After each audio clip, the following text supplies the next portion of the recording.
So, Chancellor, are these green shoots or strong oaks? Well, I think Britain's hard work is paying off and we're on the path to prosperity. Of course, lots of risks remain out there in the world economy, but I think there is now real momentum in the British economy, and that's thanks to our economic plan. So the path to prosperity. So you're ramping up your rhetoric a little bit about the strength of the recovery under you, despite we've had 3 years of flat growth and now maybe 6 to 9 months of okay growth. Are you overstating your claims about Britain? Well, I think these numbers show that there is a recovery. What's encouraging actually about the GDP numbers today is it's a recovery in all parts of the private sector economy, in construction and manufacturing as well as services. And of course, we've also had recent job numbers that show a record number of people in work and unemployment coming down. So look, there are good signs out there, but I'm the first to say we've still got a long way to go. We've got a high budget deficit we've got to continue to bring down. We've got to make sure that businesses become really competitive in a very fast changing global economy. I want companies like this to be able to go on expanding their exports to places like China. So lots of work still to do. So over the past 3 years, though, this recovery, such as it is, has not been felt in a widespread manner for the people of Britain. Disposable income's down 2% since you became Chancellor in real terms. This growth means nothing if it's not spread around to the people. Well, jobs are being created. I mean, that's the most tangible improvement in anyone's living standards you can have. And what you see is more and more people coming into work, people coming off unemployment. Now, of course, you can't have an improvement in living standards if you don't have an improvement in the national economy. But you are now seeing that improvement in the national economy being delivered by our economic plan. Wages continue to be squeezed, and squeezed by things like energy prices. Are you prepared to match the opposition's plan to offer the public some respite on energy prices? Well, the Labour plan is a price con, and even the leader of the Labour Party admits he can't keep it. I think what we offer is a real solution to rising bills, which is A, making sure competition really works in energy markets, but also looking at the taxes and charges that government has put on energy bills, seeing what we can do about those things. And of course, alongside that, because we're fixing the public finances, helping people in other ways by, for example, cutting their income tax bills or freezing fuel duty or freezing council tax. Do you rule out a windfall tax? Well, look, that's not part of our plans. I mean, a Chancellor doesn't do his budget on Channel 4 News or anywhere else.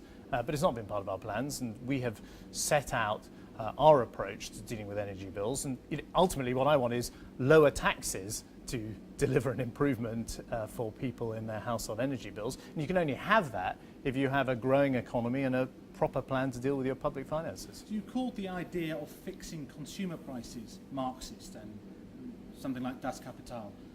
But then you went to China and you fixed wholesale prices for Chinese state-owned nuclear power stations. Isn't the truth that we're in a mixed economy and some of these things, you're having to intervene all over the place to try and make sure that people feel the benefits of growth when it comes back? Well, in a market like energy, there are some things you can control, like the levies and charges that government imposes or the contract you sign with a nuclear power station.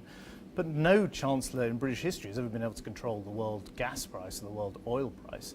So I would say that what we're doing is a series of interventions that help get the energy infrastructure we need in this country, will help bring bills down for people. And that is a marked contrast to what you get from the Labour Party, which, just like the rest of their economic plan, is unworkable. And actually, if you took their entire economic plan, in as much as anyone knows anything about it anymore, would mean economic ruin for this country. So are you willing to abandon the detoxification of your party, the plan to make green the greenest government in history? That's gone down the wayside now, hasn't it? Because you're worried about Ed Miliband's plans that seem to be having traction with the public. Look, I totally reject the idea that the sign of a good environmentalist is that they whack taxes on families and increase people's energy bills. That is not, for me, what a good environmentalist does. A good environmentalist, and this government I think has a great environmental record, invests in long-term low-carbon energy generation, whether nuclear power or other renewables. It makes sure that we have like a green investment bank, which we've created to stand behind some of that investment. That is actually what we can do to help tackle climate change, make sure that this country is doing its part. But if you are only equating being green with high taxes on consumers, then I don't think actually you're going to get much public sympathy. One last question on housing and Help to Buy. So you have intervened in the mortgage market. Last year was the lowest housing completions on record in England, and they have gone up a little bit, but not by very much. Are you expecting Help to Buy to increase house prices? I know there's no bubble now, but it might create a bubble. Did you expect or fear that house prices might go up, and would that be a bad thing, given lack of supply and pumping up the financing? Well, I want to increase the supply of housing, and Help to Buy applies both to newly built homes and now, of course, to people who want to get mortgages to move home or buy their first home. And I think that is fixing a problem in the financial system, not in the housing system. In housing, we do need more supply, we do need more homes built, and we've changed planning laws to help that happen.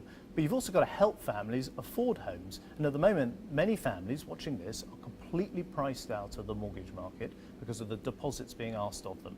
Now, Help to Buy is aimed at those families. People can now go to a mortgage company, go to a bank, get a mortgage at a reasonable deposit.